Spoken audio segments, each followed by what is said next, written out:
Halo semuanya, selamat pagi. Assalamualaikum warahmatullahi wabarakatuh. Selamat pagi. Waalaikumsalam warahmatullahi wabarakatuh. Baik ya, terima kasih ya.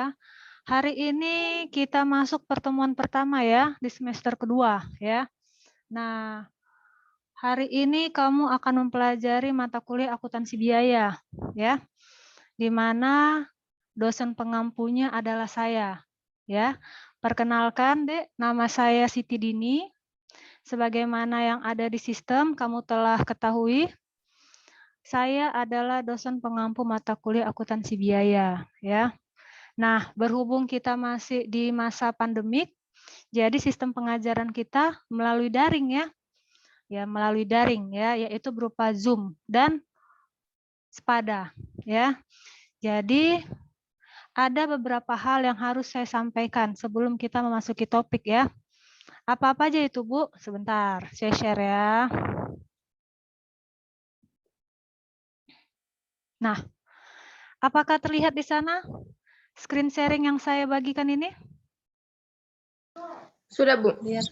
Terlihat ya. Nah, inilah sistem pengajaran kita ya selama masa pandemik ini ya pada Universitas Prima Indonesia. Ini saya, portal saya Siti Dini ya. Mari kita lihat apa kira-kira yang harus saya sampaikan kepada kamu ya.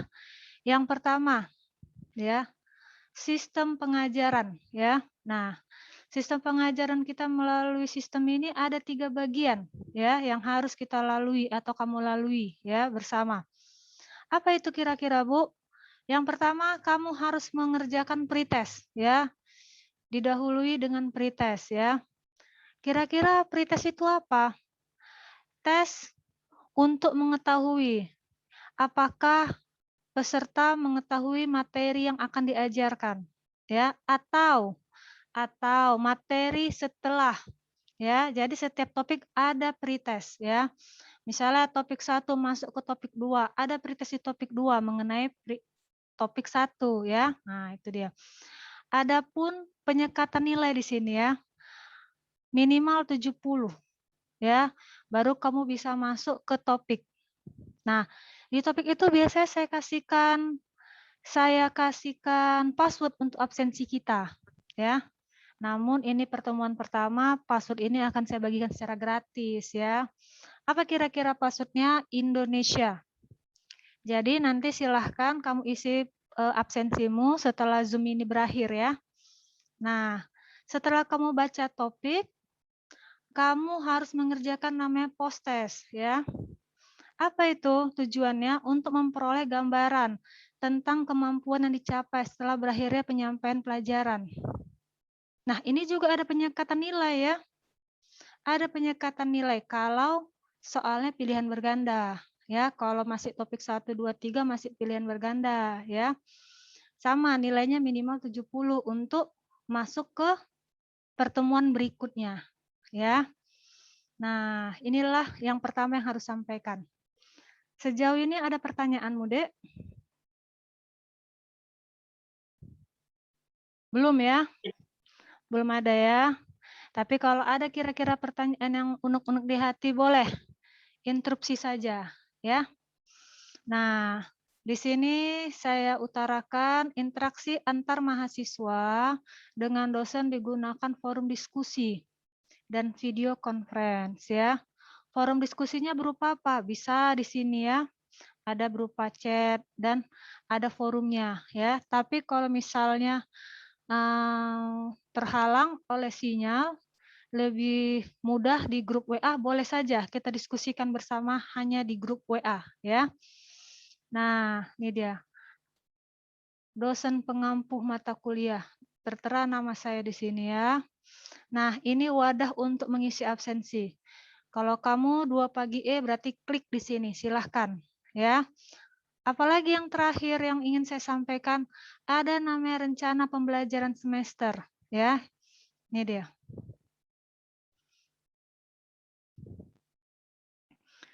Nah, ini namanya RPS ya, capaian pembelajaran program studi. Panjang ini ya, 17 halaman ya. Tapi poinnya apa saja? Kita lihat poin-poinnya saja ya. Nanti kamu bisa download, kamu bisa baca ya. Kalau kurang mengerti boleh dipertanyakan. Baik. Mana yang poin itu, Bu? Sebentar ya, kita scroll dulu ke bawah ya. Nah, ini dia. Ada namanya CPL, capaian pembelajaran. Ya. Apa saja itu? Ada 12 hal, ya. Yang pertama, kita wajiblah bertakwa kepada Tuhan yang Maha Esa dan mampu menunjukkan sikap yang religius ya. 2, menjunjung tinggi nilai kemanusiaan dalam menjalankan tugas berdasarkan agama, moral, dan etika. Yang ketiga, kita dapat berkontribusi dalam meningkatkan mutu kehidupan bermasyarakat, berbangsa, dan bernegara, dan kemajuan peradaban berdasarkan Pancasila tentunya ya. Selanjutnya, berperan sebagai warga negara yang bangga dan cinta tanah air, memiliki nasionalisme, serta rasa tanggung jawab pada negara dan bangsa. Selanjutnya, menghargai keanekaragaman, budaya, pandangan agama, dan kepercayaan, serta pendapat atau temuan orisinil orang lain. Selanjutnya, bekerja sama, memiliki kepekaan sosial, serta kemampuan terhadap masyarakat dan lingkungan. Yang ketujuh, taat hukum dan disiplin dalam kehidupan bermasyarakat dan bernegara. Ada lagi di bawahnya ini. Yang kedelapan, menginternalisasi nilai normal, etika, dan akademik, menunjukkan sikap tanggung jawab atas pekerjaan di bidang keahliannya secara mandiri. Menginternalisasi semangat kemandirian, kejuangan, dan kewirausahaan. Selanjutnya, optimis memiliki rasa ingin tahu yang tinggi dan kemampuan belajar yang besar. Dan yang terakhir, capaian yang diharapkan, memiliki pandangan yang luas, terbuka, dan berpikiran positif. Ya, nah ini haruslah ditanamkan ya. Nah, ada lagi pencapaiannya secara pengetahuan ya. Kamu dapat menguasai konsep teoritis ya. Kamu harus menguasai konsep tentang mendalam kebutuhan informasi pengambilan keputusan. Ya, nanti kita akan pelajari tentang pengambilan keputusan. Kamu diharapkan menguasai konsep dan prinsip ekonomi. Apa itu? Aspek-aspek teknis, pemasaran, rasio keuangan atau finansial, menilai keberhasilan proyek. Nah, yang terakhir, menguasai konsep strategi operasional. Dalam lingkungan global manajemen proyek, melakukan peramalan, cara mendesain barang dan jasa, mengelola kualitas, strategi proses, strategi lokasi, tata ruang, strategi sumber daya manusia, desain pekerjaan, dan pengukuran kinerja. Dan banyak lagi ke bawah ini ya. Nah, saya harap bolehlah kamu baca ya. Nah, di sini juga tampak kira-kira dosenmu menggunakan buku apa sebagai sumber pembelajarannya, referensinya. Nah, saya menggunakan buku Salemba 4 dari Balrik Sregar dan kawan-kawan. Tahunnya lama ini 2017. Kalau kamu ada tahun baru, lebih bagus ya. Tapi saya juga pakai buku yang lama, 2003. Kenapa begitu? Karena di sini banyak soal-soal saduran dari IECPA ya. Jadi bagus untuk kita diskusikan nanti ya. Itu masuk di pertemuan 5, 6, 7 dan seterusnya. Ya. Nah, di sini juga akan tampak rencana-rencana pembelajaran kita dari pertemuan pertama sampai pertemuan terakhir ya. Tentang apa-apa saja. Nah, nampak juga di sini ya. Nah, ini dia ya. Nah, sejauh ini ada pertanyaan?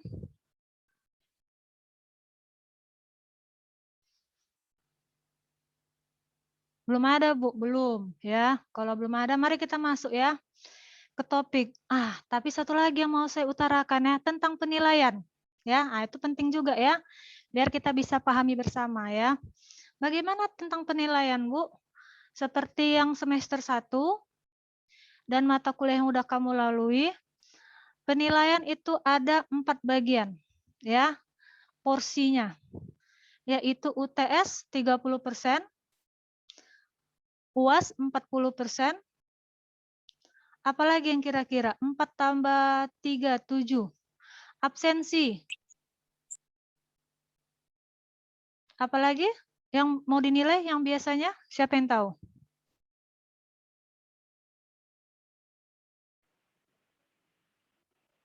Tugas, Bu. Tugas. Nah, tugas itu penting ya, menunjang ya. Menunjang karena walaupun tugas ini porsinya sedikit tapi saya buat sebagai prasyarat untuk kamu ikuti UTS dan UAS ya. Nah, jadi saya harap bersungguh-sungguhlah belajar kita ya. Nah, kalau sudah begini mari kita masuki topik yang pertama. Tertulis di situ mengenai akuntansi biaya saya dampingkan dan akuntansi manajemen di sini ya. Kenapa begitu? Apa dasarnya, Bu? Dasarnya ini mereka memiliki ilmu atau teori yang hampir sama, ya. Namun porsinya saja yang sedikit berbeda, ya. Jadi kalau secara umum bisa kita nilai akuntansi biaya ini porsi akuntansinya lebih besar. Artinya apa? Kita menghitungnya lebih banyak daripada menganalisanya. Nah, kalau akuntansi manajemen, manajemen yang lebih banyak. Artinya apa? Kita dituntut untuk dapat menganalisa, baru menghitung, ya. Nah, jadi sehingga saya letakkanlah begini, ya. Nah, kita masuki, ya. Nanti silahkan kerjakan pretestnya. Yang pertama kita masuki, ya. Apa itu manajemen ya? Mungkin tidak asing bagi kita bersama ya. Apa itu manajemen ya? Karena dari bahasannya namanya manage ya atau mengatur, mengendalikan dan lain sebagainya. Secara literatur atau secara teori dituliskan di sini, manajemen adalah seperangkat prinsip yang berkaitan dengan fungsi perencanaan, pengorganisasian, pengarahan dan pengendalian serta penerapan prinsip-prinsip ini dalam memanfaatkan sumber daya fisik, keuangan, manusia dan informasi secara efisien dan efektif untuk mencapai tujuan organisasi. Nah, ini ya. Ada tujuan organisasinya, ya. Nah, ada juga beberapa pendapat para ahli, ya. Silahkan nanti dibaca ya. Lanjut ya ke poin berikutnya. Ada tingkat manajemen, ada tingkatannya ya. Ada 3 di sini ya. Jadi dia seperti segitiga ya. Semakin ke atas, semakin sedikit orang yang menguasai atau yang berkepentingan ya. Mempunyai otoritas ya. Yang pertama kita bahas yang paling atas namanya manajemen tingkat atas atau dikatakan top manajemen. Siapa kira-kira ini? Manajer-manajer yang bertanggung jawab atas kinerja manajemen organisasi secara keseluruhan. Mereka memegang jabatan seperti CEO, ya. Jadi kalau dulu saya dengar nama CEO ini kalau kita nonton film Korea ya. Jadi kalau kamu nonton film Korea mungkin dengar juga ini ya. Enggak juga lah Bu, udah tahu saya dari awal Bu. Alhamdulillah ya. Ada istilah CFO, COO. Nah, ada presdir, presiden direktur, wapresdir, wakil presiden direktur, dan lain sebagainya. Manajer yang berada di tingkat paling atas ini memiliki tanggung jawab otoritas yang wewenang maksimum dalam mengendalikan organisasi atau perusahaannya. Nah, ini dia ya. Selanjutnya, ada juga rupanya tugasnya. Ya, ada 6 macam. Ya. Selanjutnya, yang kedua, manajemen tingkat menengah. Yang dikatakan apa? Middle management. Siapa itu? Manajer yang berada di bawah manajer tingkat atas. Biasanya memegang jabatan dengan nama jabatan GM. Nah, ini ya. GM. Nah, itu papa saya, Bu. Alhamdulillah ya. Plan manager, factory manager, regional manager, dan lain sebagainya. Biasanya middle ini dia penghubung ya antara lower dan top ya. Nah, selanjutnya yang paling bawah. Tingkat pertama namanya apa? First line, kata dia kan, first line management. Ya. Siapa itu? Manajemen yang bertanggung jawab atas operasional atau pekerjaan harian karyawan, menghasilkan suatu produk atau layanan. Biasanya ini disebut apa? Ujung tombak perusahaan, ya.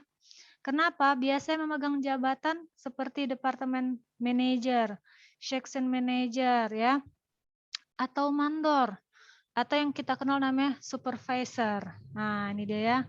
Apa aja kira-kira tugasnya, Bu? Ini dia ya. Nanti silahkan dibaca ya dan dipahami ya. Kalau tidak tahu, boleh kita diskusikan bersama ya. Nah, ada banyak ini ya. Salah satunya apa? Meminimalkan pemborosan sumber daya organisasi perusahaan ya. Ini dia ya. Baik, kita lanjutkan ke poin topik pertama kita yang berikutnya.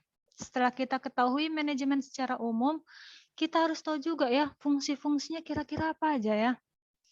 Nah, ini dia. Ada 4 fungsinya, yaitu ada namanya perencanaan atau planning, pengorganisasian, pengarahan atau pemberian motivasi, pengendalian yang terakhir ya. Jadi diawali dengan merencanakan ya. Kira-kira apa saja yang ingin kita capai ya. Dengan menentukan serta mengidentifikasi strategi dan metode untuk mencapai tujuan tersebut ya. Apa ya strategi kita ya? Sama seperti kamu mahasiswa kan, kira-kira kalau pengen menjadi lulusan yang terbaik, apa saja yang harus saya lakukan ya? Bagaimana metodenya? Kalau orang belajar hanya 5 jam, saya 8 jam. Kalau orang tidak les untuk menambah ilmu pengetahuan, saya harus les untuk mengasah kembali. Nah, itu namanya strategi ya atau perencanaan ya. Yang kedua, diorganisasikan, dikelompok-kelompokkan perencanaan tadi ya. Kira-kira bagaimana? Apa tujuannya? Ya. Di sini dikatakan meliputi pengaturan sumber daya oleh perusahaan untuk mencapai tujuan strategi yang telah ditetapkan, termasuk mengembangkan struktur perusahaan dan membagi berbagai tanggung jawab, tugas wewenang dan masing-masing bagian. Ya, ini dia. Dikelompokkan ya, dikelompok-kelompokkan. Organisasi perencanaan tadi ya. Rencana jangka pendek, jangka panjang. Pengarahan dan pemberian motivasi ya. Apa itu? Melibatkan aktivitas dari hari ke hari untuk melancarkan untuk kelancaran aktivitas organisasi antara lain melalui pemberian tugas kepada karyawan ya, menyelesaikan masalah rutin, menyelesaikan konflik dan komunikasi yang efektif ya. Ini dia. Yang terakhir ada namanya pengendalian. Ini apa tujuannya? Untuk melihat apakah yang nomor 1, nomor 2, nomor 3 ini telah berjalan dengan lancar atau tidak. Ya, ada namanya controlling. Dengan apa? Dengan ada tindakan koreksi dan adanya umpan balik. Apa itu? Informasi yang dapat digunakan untuk mengevaluasi dan memperbaiki langkah-langkah yang dilakukan dalam melaksanakan rencana. Ya, nah ini dia. Ada 4 ya. Selanjutnya, kalau ada pertanyaan diinterupsi saja saya ya. Saya kalau enggak diinterupsi saya jalan terus ini ya. Lama-lama gigi 4, 5 ya, terbang ya. Pertama-tama santai ya, lama-lama dia kencang ini ya. Nah, yang ketiga, poin ketiga. 1.3 struktur organisasi. Nah, kita harus tahu juga ya kan secara struktural bagaimana bentuknya. Di mana letaknya? Yang top management, middle management dan lower atau first line management tadi kan. Nah, ini dia. Nah, direktur ini inilah top manajemen ya kan. Yang tadi kita cerita CFO, CEO atau presidir ya. Nah, ini dia. Di sini letaknya. Yang mana yang middle? Nah, ini middle ini ya. Manajer operasional, pemasaran, pabrik, administrasi gudang. Nah, ini first line ya. Ada misalnya divisi. Divisi apa? Penjualan, pembelian, pemasaran, dan lain sebagainya. Yang paling bawah ini ya. Nah, jadi timbul pertanyaanmu kan, kira-kira Bu, kalau saya sebagai lulusan baru Bu, kalau saya ngelamar kerja kira-kira di mana saya nanti duduk Bu? Biasanya di sini ya. Nah ya, nggak bisa di sini Bu, bisa juga ya. Rezeki, ya berdasarkan apa? Berdasarkan kemampuan. Nah itu dia ya. Selanjutnya, apalagi poin yang penting ini?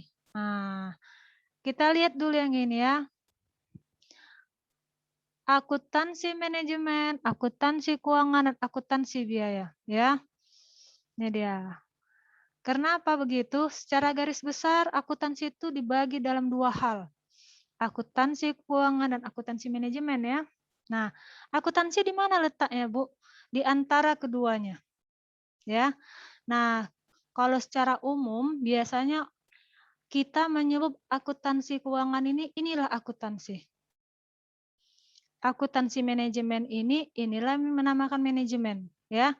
Nah, mari kita lihat apa-apa ya kira-kira perbedaannya. Ya, sebentar, saya besarkan dulu.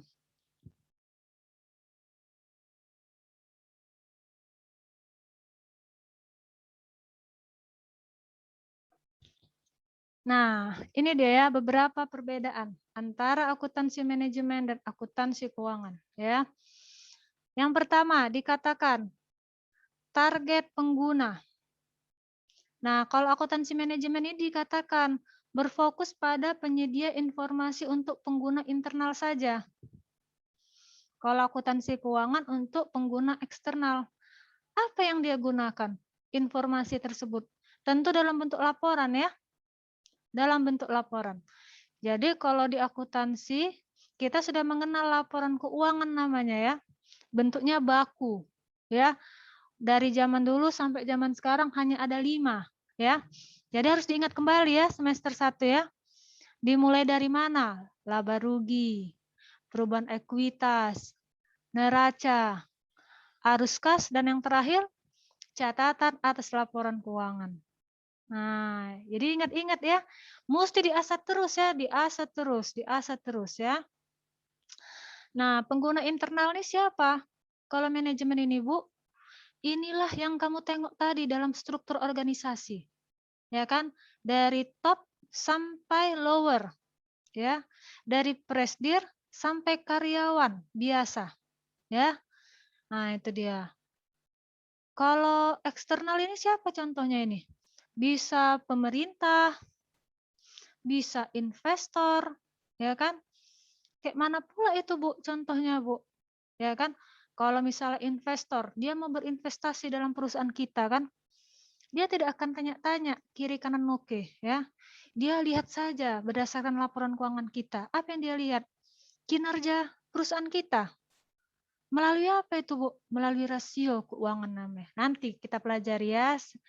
Oh tidak, kamu akan pelajari rasio, mulai pelajari rasio itu nanti di akuntansi manajemen ya, semester depan ya, sedikit ya, 1-2 rasio nanti kamu pelajari ya. Nah, apa rasio kira-kira Bu? Ceritalah sekarang. Oke lah. Rasionya itu ada namanya rasio profitabilitas untuk melihat labanya bagaimana, likuiditas, kelancaran dia bayar hutang bagaimana. Nah, rentabilitas, solvabilitas. Nah, itu ya.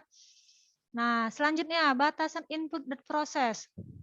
Kata dia kalau akuntansi manajemen ini tidak terikat aturan tertentu, ya. Tidak ada peraturan tertentu yang mengikat mereka untuk menyusun laporannya, ya. Kalau kita ada, ya. Jadi kalau masih ingat, ada dulu mungkin dosenmu yang mengatakan PSAK. Siapa yang tahu PSAK? PSAK. Kepanjangan dari apa? Siapa yang tahu? Lupa Bu, lupa. Ah, nggak masalah ya. Pertemuan pertama ini ya. Nanti tolong ya, dicari tahu lebih dalam lagi ya. Atau IFRS kalau di luar negeri. Ya. Atau GAAP. Nah, itu dia ya. Siapa yang berwenang dalam menerapkan prosedurnya? Bapepam dan IAI. Nah, ini ya. Selanjutnya, yang kelima, 3-4 sama rupanya ya. Mohon maaf saya ya. Yang kelima, jenis informasinya bagaimana? Kalau akuntansi manajemen dia katakan bersifat subjektif. Ya, subjektif. Artinya apa? 10 divisi tidak 10-nya diwajibkan membuat laporan. Ya. Kalau akuntansi kita bersifat objektif, 10 divisi, 10 laporannya. Ya. Jadi nanti akan kamu pelajari di pertemuan kelima mungkin ya mulai ya. Ada namanya laporan biaya per departemental ya. 1 departemen 1 laporan biaya produksi, 10 departemen 10 biaya produksi yang harus kita susun. Nah, itu namanya objektif ya. Selanjutnya, orientasi waktu. Kalau akuntansi manajemen, dia lebih ke masa depan. Ini berkaitan dengan apa? Pengambilan keputusan, ya. Nah, ya kan, dia merencanakan, mengambil keputusan. Kira-kira apa yang harus kita lakukan? Kalau laba kita sekian, prospek apa yang harus kita ambil? Ya, kita lakukan. Kalau akuntansi keuangan mencatat peristiwa yang sudah terjadi, namanya data history, ya. Contohnya bagaimana ini? Laporan kita closing entry 31 Desember toh. Tapi atas transaksi mundur dia kan, November, Oktober, September sampai Januari. Namanya data history, ya, mencatat peristiwa. Selanjutnya, sedikit lagi, tingkat agregasi. Kata dia, Pak, evaluasi internal dan pembuatan keputusan dilakukan berdasarkan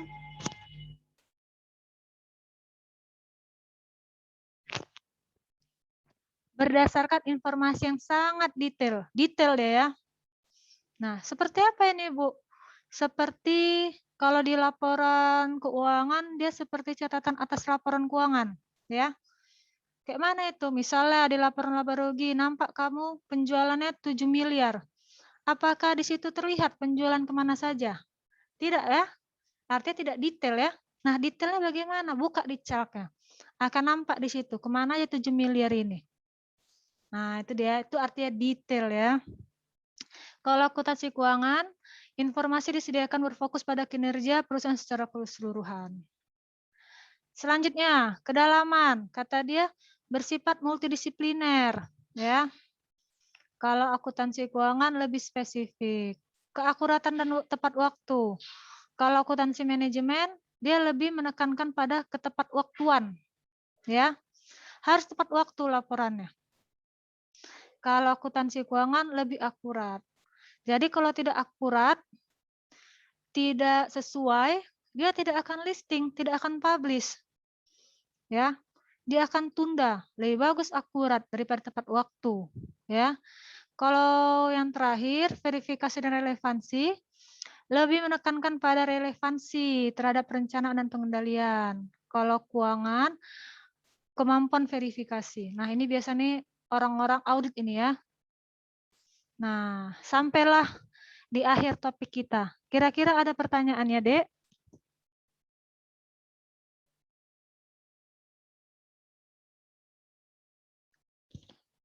Ada pertanyaan? Mungkin timbul di pikiranmu kan? Jadi Bu, akuntansi biaya ini apa? Ya kan? Nah, secara sederhana akuntansi biaya ini akuntansi yang membahas tentang biaya produksi, ya. Makanya nanti kamu lihat di RPS ya kan, ada di situ konsep biaya, ya. Namanya biaya produksi. Apa itu? Biaya bahan baku, tenaga kerja dan overhead. Jadi itu saja nanti kita bahas ya. Nah, baik ya. Sejauh ini ada pertanyaan?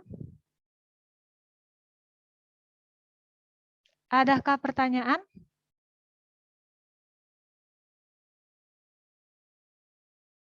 Wah, belum ada ya. Sepertinya kalau pertemuan satu ini masih santai ya. Masih santai ya. Ini yang saya bilang tadi kan, masih gigi satu pembelajaran kita ya. Oke lah, kalau tidak ada pertanyaannya di sini.